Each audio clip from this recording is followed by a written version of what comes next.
bonjour, je suis Madame Judith Fuma Nyanza, je suis chef de division, gestion des agents de maîtrise et exécution à la direction des ressources humaines de l'Office de route. Merci beaucoup pour votre question. Le mois de la femme, moi je dirais c'est très important pour toutes les femmes. Pourquoi je le dis? Parce que c'est le mois où la femme commémore ses droits. La femme apprend à connaître ses droits parce que souvent la femme a beaucoup de devoirs. La femme qui donne beaucoup, mais il doit aussi connaître quels sont ses droits dans la société. Donc c'est un mois vraiment important dans l'année.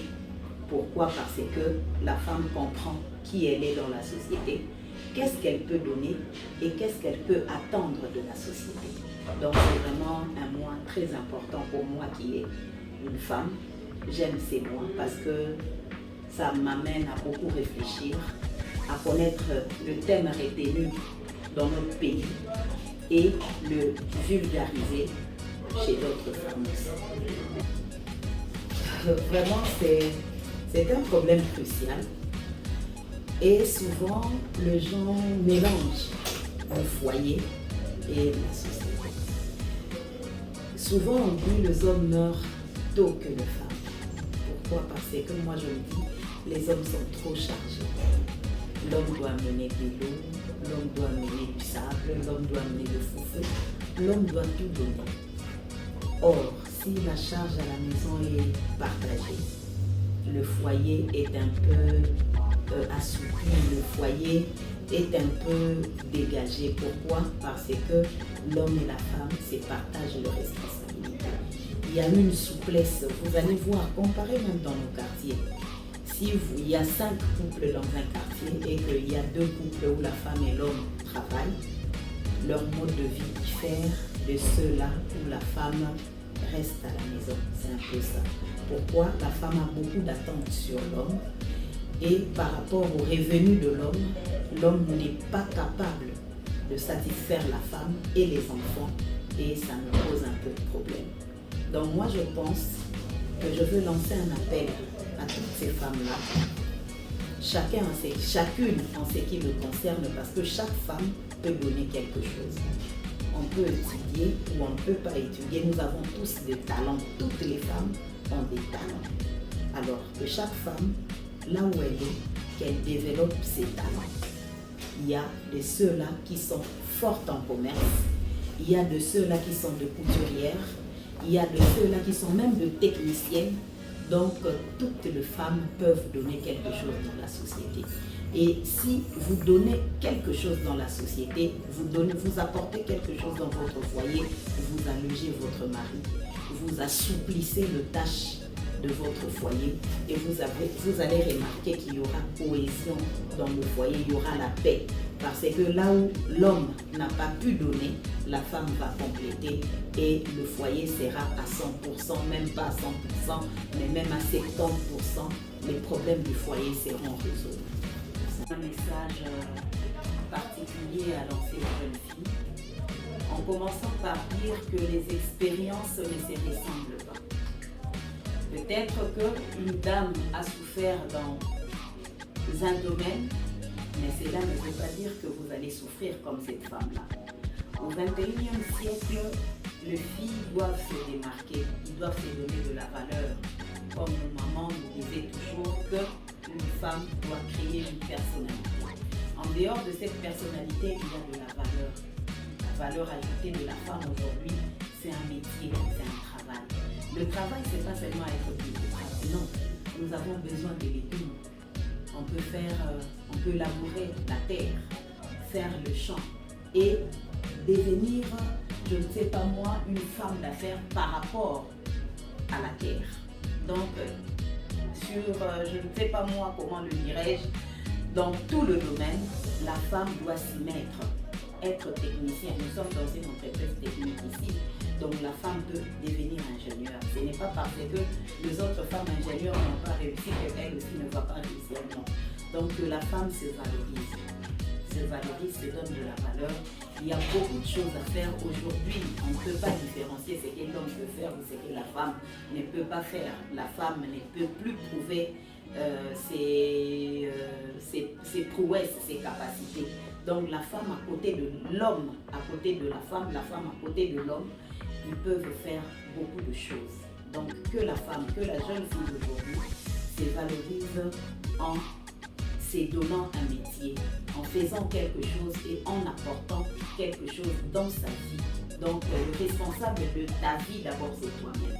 Il faut apprendre à faire quelque chose, valoriser ta vie et l'autre quand il va venir dans ta vie, le partenaire, l'homme, quand il viendra dans ta vie, il va te trouver déjà avec quelque chose et il apportera quelque chose. Vous pourrez cheminer ensemble, vous pouvez cheminer ensemble en ayant de valeurs qu'il a trouvées chez toi qui est une jeune fille. Tout le jour qui passe, personnellement, je pense à ces femmes qui vivent en milieu de guerre. La première des choses, c'est la résilience et la foi. Parce que sans la foi, ces femmes-là ne peuvent pas tenir. J'étais à Ouvira, j'ai vu les nombres d'enfants qui cherchaient de l'aide, c'était des déplacés des guerres. J'avais très mal dans mon cœur. Je l'avais dit le 8 mars, il n'y a pas de mots pour soulager ces femmes parce que aujourd'hui ces femmes sont des armes de guerre. Ils subissent des atrocités, de viols, de vols. Ils sont sans rien. Tout ce qu'ils peuvent avoir aujourd'hui, c'est la foi. Qu'elles gardent la foi. Et nous, de notre côté, nous ne pouvons que prier et demander à l'État de faire des efforts, de fournir des efforts, notre État, pour venir en aide à ces femmes-là. Sans aide, elles ne peuvent pas s'en sortir. Sans aide, c'est difficile pour qu'elles s'en sortent. Choisir être militaire, c'est un métier. Comme vous l'aviez dit vous-même, il y a des femmes militaires. Donc, pour faire ces métiers, il faut aimer ces métiers. Parce que devenir militaire, c'est se donner. C'est donner pour son pays. C'est jusqu'au sacrifice suprême, comme ils le disent souvent quand ils prêtent serment. Donc, s'il y a des femmes qui veulent le devenir, être militaire, je les encourage. C'est un métier comme tout autre métier. Ils auront à être formés pour défendre l'État. Et moi, je pense que dans d'autres pays, un militaire, c'est un homme honorable. C'est une personne honorable. Donc, être militaire, c'est un métier comme tout autre métier. Et si les femmes veulent le faire, je les encourage. C'est une très bonne idée. Aujourd'hui, il n'y a plus à dire que ces métiers appartiennent à l'homme et ces métiers appartiennent à la femme. Donc, tout métier peut être exercé par la femme et aussi par les hommes. Moi, je vois chez nous, il y a le chef de chantier femme. À 2 h du matin, il est à l'extérieur pour diriger les travaux du nouveau. Donc, c'est pour dire qu'il n'y a plus de métier réservé aux hommes ou de métier réservé à la femme. S'il y a des femmes qui sont capables de devenir militaires pour défendre notre pays, moi je les encourage et je le soutiens. Nous le soutenons par des prières pour qu'ils partent et qu'ils soient formés pour défendre notre patrie. Na mois où il y a mars, il y a 2025, année où le thème nous a retenu les alliés, la femme au centre de toutes les ambitions. Résolution 1325 il y a Nations Unies. Et là-bas, représentation il y a 30%, il y a moisi, na ba couche, nyonso, il y a commandement. Pourquoi? Parce que la femme a toujours une dose de maternité. Alors, pour le na ba maman, ba téléma. Bisika nyonso bazali na ba domaine nyonso, na armée, na ba entreprise, na ba commune, na parlement, na sénat. Bisika nyonso ba téléma pour que représentation wana aux Nations Unies abimisa pesa biso ba maman et kokisama pe na mboka na biso. et na basi oyo bazali kovivre vraiment baatrocité na est tozali kosenga na nzambe apesa bango makasi mpe toza kosenga na mboka na biso na gouvernement asala makasi pour que basi wana bazala libéré na pasi mpe na difficulté oyo etelemeli bango. Ça fait 30 ans. 30 ans c'est beaucoup. 30 ans oboti mwana komi na 30 ans ezali mbula ebele, alors que l'état na biso a multiplié ba effort. Nzambe apesa na gouvernement na biso bwania pour que paix ezonga na mboka na biso, Congo ezonga moko, paix wana ezala durable, ezala vraiment durable. C'est tout ce que nous demandons à l'État.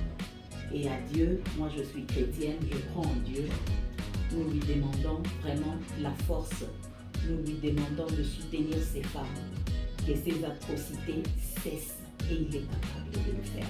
Parce qu'il y a des rois dans la Bible où bandimela ki nzambe batalela ki ye pe bazwa ki mbano na bango na lingala, donc bazwa ki résultat moko positif pe tozo senga na nzambe wana abundela biso apesa biso résultat oyo ezali mwa oyo batie mwasi na katikati, que ces femmes là oyo batangami na guerre bazala libéré pour que kimia ekota libela na mboka na biso. C'est un peu ça mon souhait. Les prières à Dieu et à l'État congolais. Nous sommes à l'office de route. Nous avons un directeur général qui se bat jour et nuit pour que l'office de route Nabiso tombe. Alors, à notre directeur général, je lui dis beaucoup de courage et que le Seigneur l'accompagne dans cette lourde responsabilité, parce que c'est une lourde responsabilité, car l'office de route est représenté dans tout le 26 provinces. Donc comprenez que ce n'est pas une mince affaire. Au chef de l'État, nous le portons dans nos prières. C'est pas facile, nous sommes en guerre, mais nous savons que nous allons vaincre cette guerre. Tokolonga bitumba oyo nzambe apesa ye makasi ye pazo kamba mboka monene oyo itondi envie ya bamboka mosusu eza ko se manifester.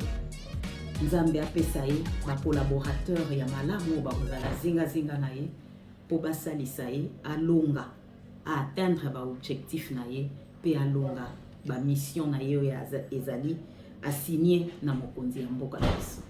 Voilà.